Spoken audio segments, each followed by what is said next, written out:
So today I just want to go through the process of what reviewing and approving hours looks like, just to clarify for those of you who may be new to this, or for those of you who just need a refresher course.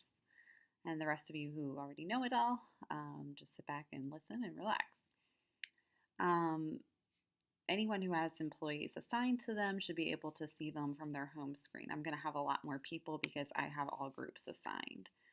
Um, there's different ways that you can look to see the employees that you have assigned. Some of you are only going to have one group assigned, so you're not going to have anything from your drop down. But if you want to look at a by location or a by group basis and just view those employees, you can do so, or you can select all to view everyone. As you can see here, if I do that for everybody here, it's going to be a really long page. So I typically will go by group. And you can view hours by just clicking here on their names. I'm choosing people who are no longer with us.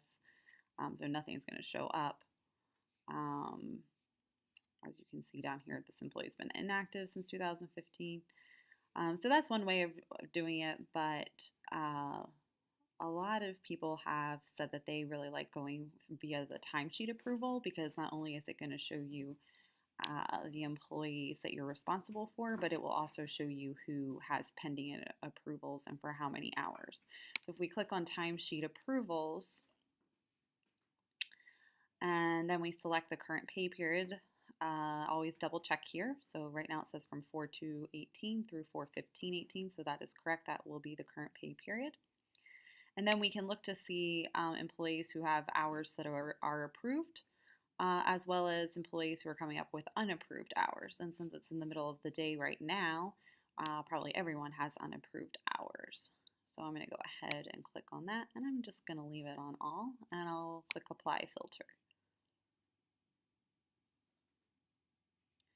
And as I suspected, there's a lot. So it actually says that there's 100 with unapproved hours. And I actually think if you scroll down here, it says that there's more than that. It's just been truncated. Now you'll notice here in the regular column, this is telling you how many hours have not been approved.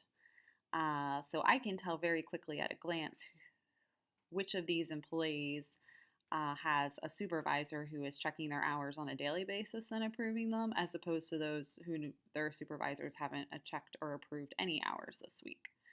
For example, this employee here, Kiana Andrews, there's only 7.3 hours that have not been approved, as opposed to Joey Amato, who has 29.45 hours, which would lead me to believe that her hours have not been approved since Monday.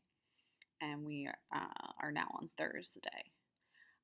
If you want to narrow it down to one group, I'll just go ahead and pick the first one on here. Click Apply Filters.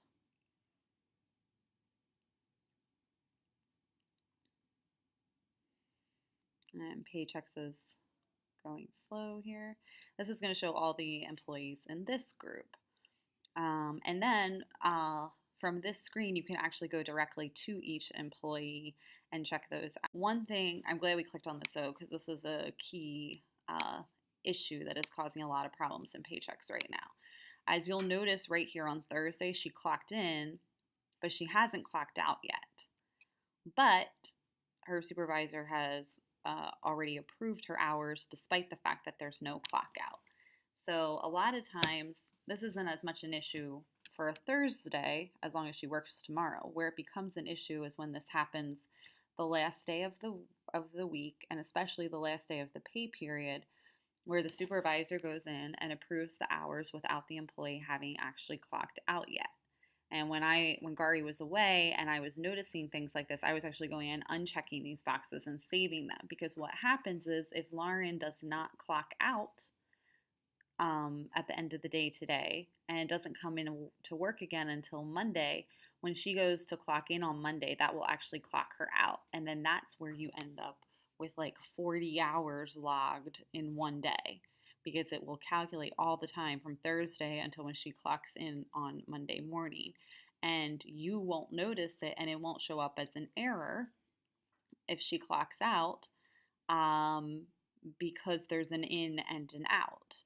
And so that's what happen that's where you'll have issues where you have someone approved with like 20 hours of overtime because somebody's gone in, clicked approve, the person never clocks out on the day you anticipate them to, and you don't get any errors or exceptions, so you think everything is good and forget to check your overtime and you submit to payroll, and then that's where you get an email asking you why you didn't check the hours. So don't don't check approved for a punch in when there's no punch out.